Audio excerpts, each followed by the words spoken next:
Okay, hello everyone. I'd like to start today honoring Veterans Day by saying the Pledge of Allegiance. Everyone please join me in saying the pledge.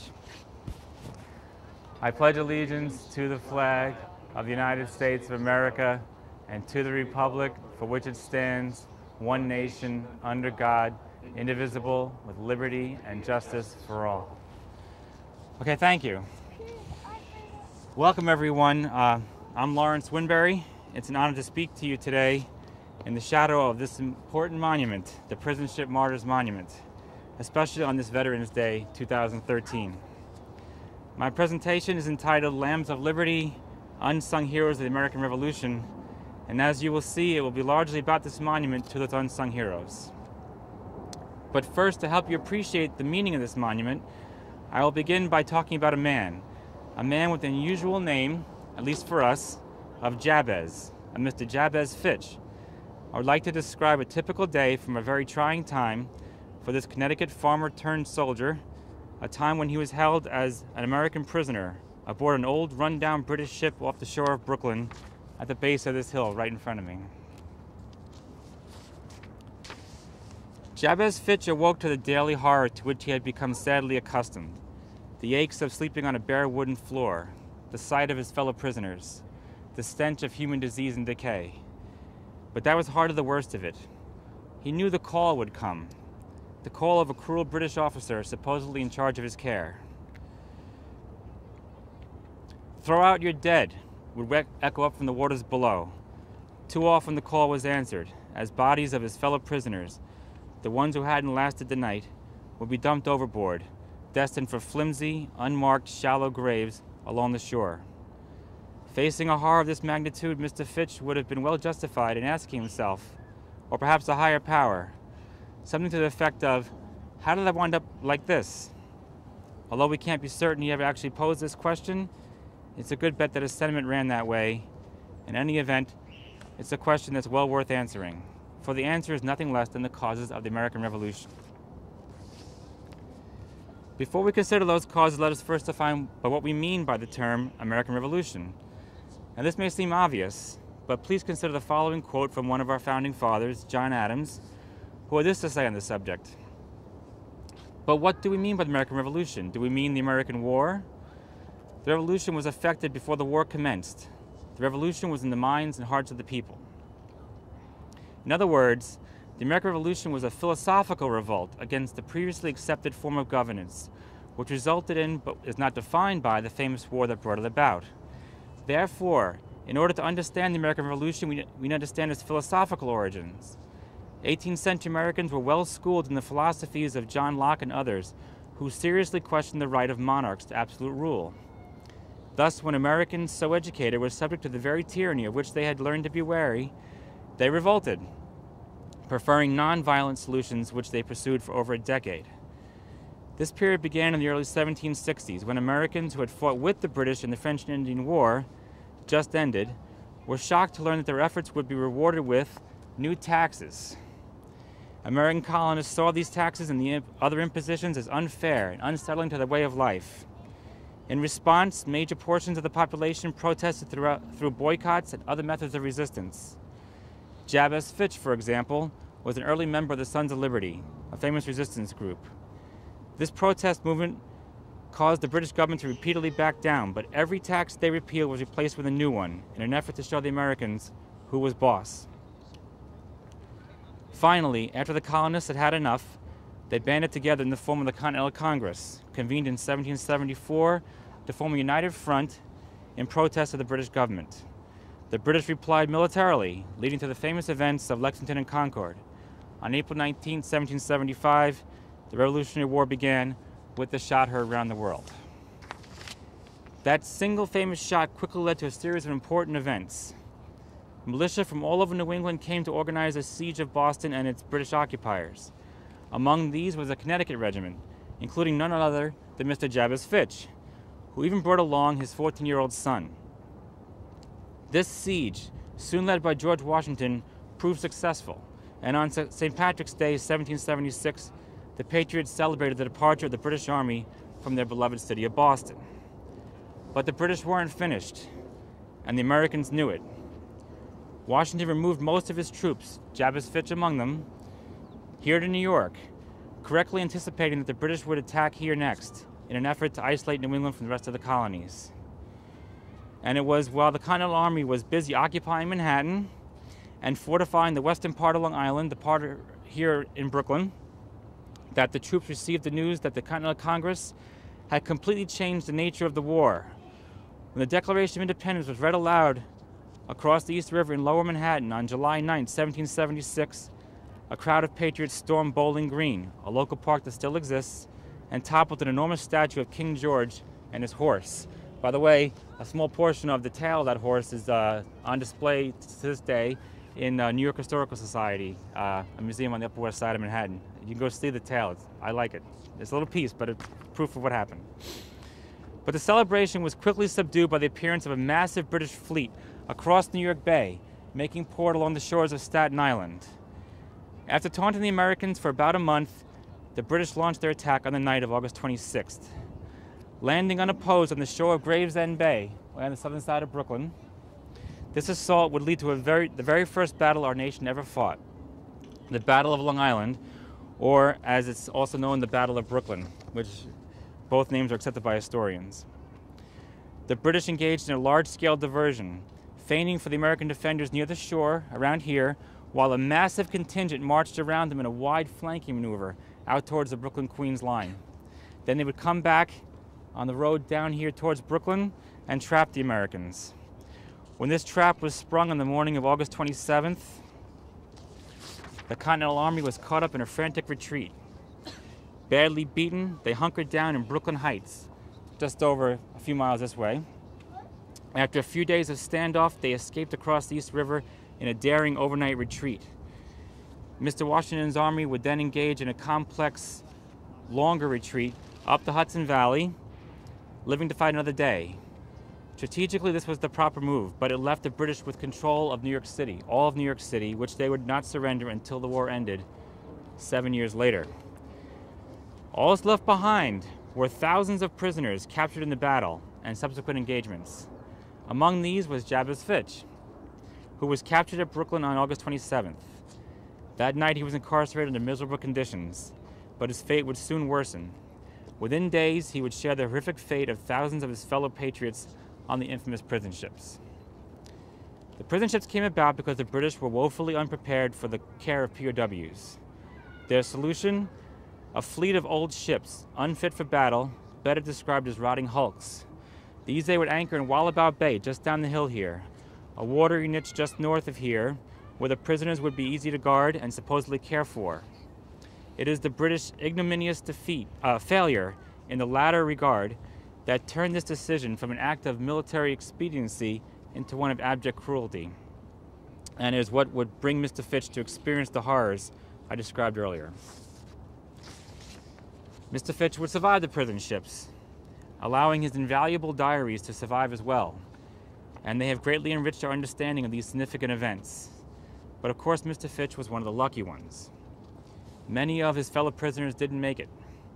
They died, knowing all along that all they had to do to avoid that fate was pledge loyalty to the British king. But this they refused to do.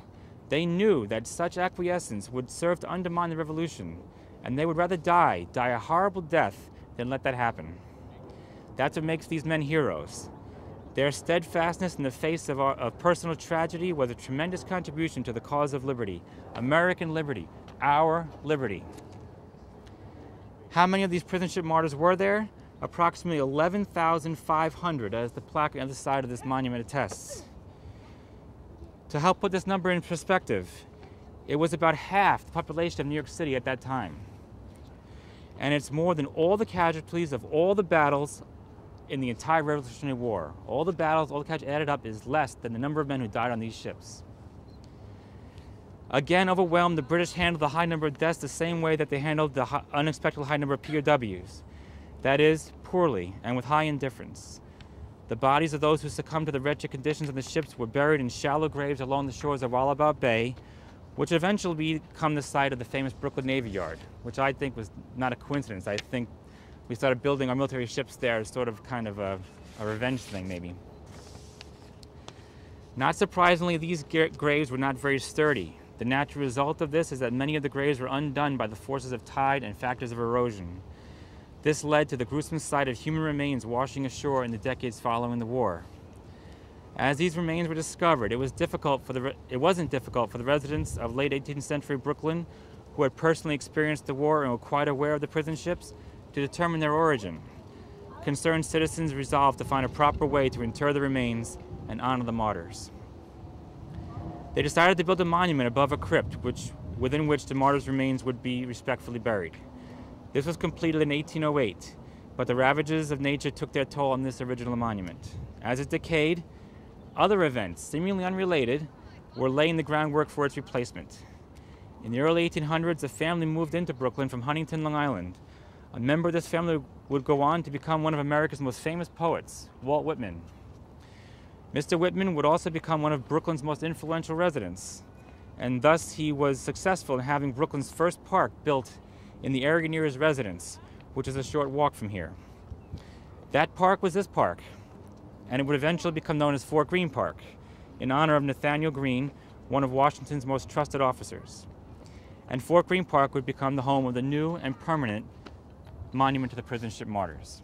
Later in the 19th century, the Prison Ship Martyrs Monument Association was formed to ensure that this new monument's fate would not be that of its predecessor. The group hired McKim, Mead & White, one of the most revered architectural firms of the era, to design the new monument, and its most famous partner, Stanford White, was lead architect on the project. White designed this freestanding Doric column, the world's tallest at the time. I think today it's now the second tallest in the world, yes? Crowned by an urn that would house an eternal flame. It would stand on the summit of Fort Greene Park, here where we stand now, an ideal location. It was just above Wallabout Bay, yet removed enough from the shore and of sufficient elevation to greatly reduce the effects of nature. And it's the highest point along the Brooklyn shoreline. Thus, the new monument would shine upon the very waters where the martyrs met their fate. On November 14, 1908, the centennial of the original monument, the eternal flame was lit for the first time atop the shining new Prison Ship Martyrs Monument. Unfortunately, eternal turned out to mean a little more than a decade. In the early 1920s, the flame went dark, and over the next several decades, the monument fell into disrepair. But the monument has made a comeback in recent years, big time. Concerned citizens from the Fort Greene neighborhood, some of which I see here today, began working to restore the monument as early as the 1970s, yes?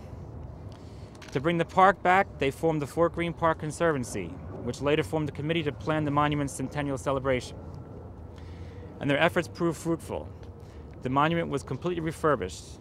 The plaza was renovated, including the return of 4 bronze eagles, which stand at the corners of the plaza. You see the 4 eagles at the 4 corners of the plaza.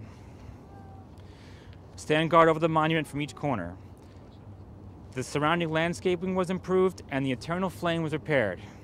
All these efforts led to a great day on November 15, 2008. The Prison Ship Martyrs Monument centennial celebration was marked by a large crowd, despite very inclement weather, which I can personally attest to, as can my friends Ruth and Martin Goldstein here.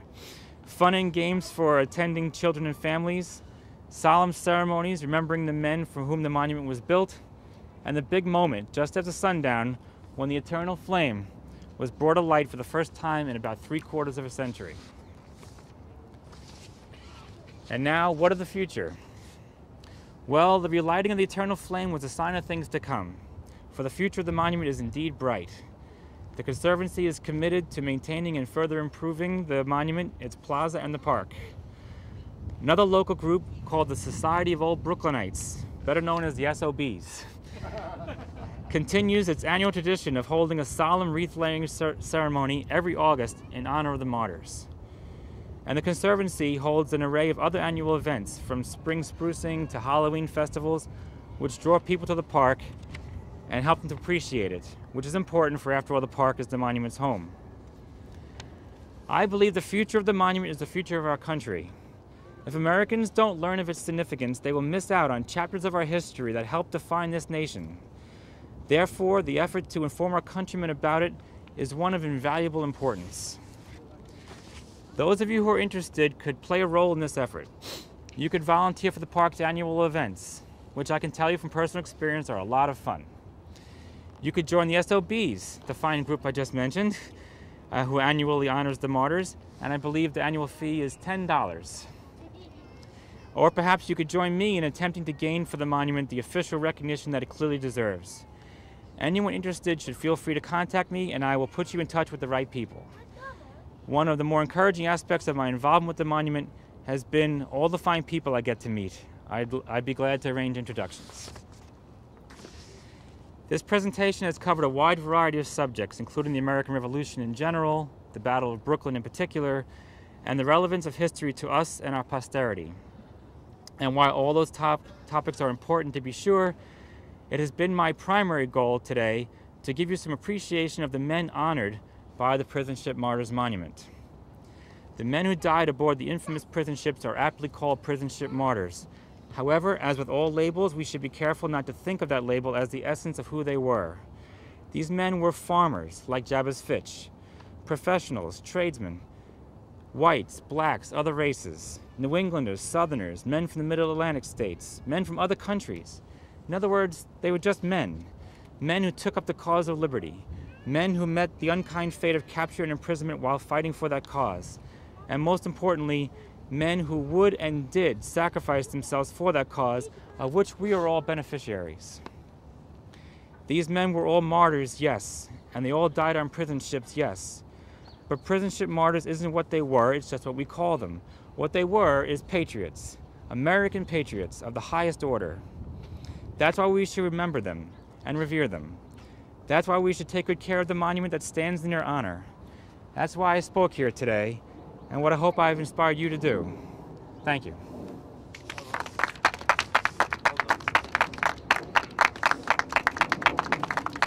And now, my friend Norman Gobin has agreed to lead a prayer. We're going to hold at the entrance to the crypt, a few steps down the stairway over here. So please all follow Norman, and we'll meet down there. Thank you for coming.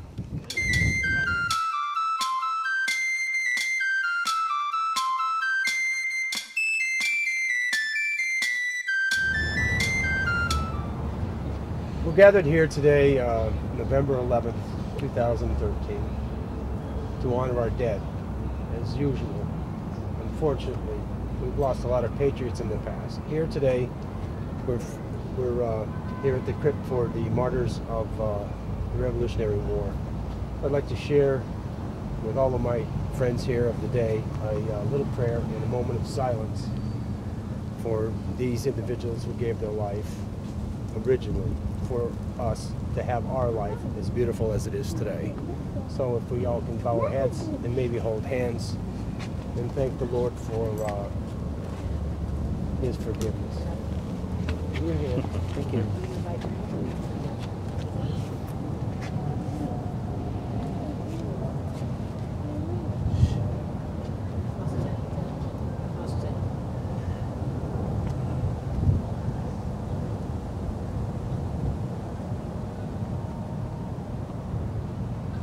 Thank you, Lord, for this day and all the patriots who came before us. Amen. Amen. Amen.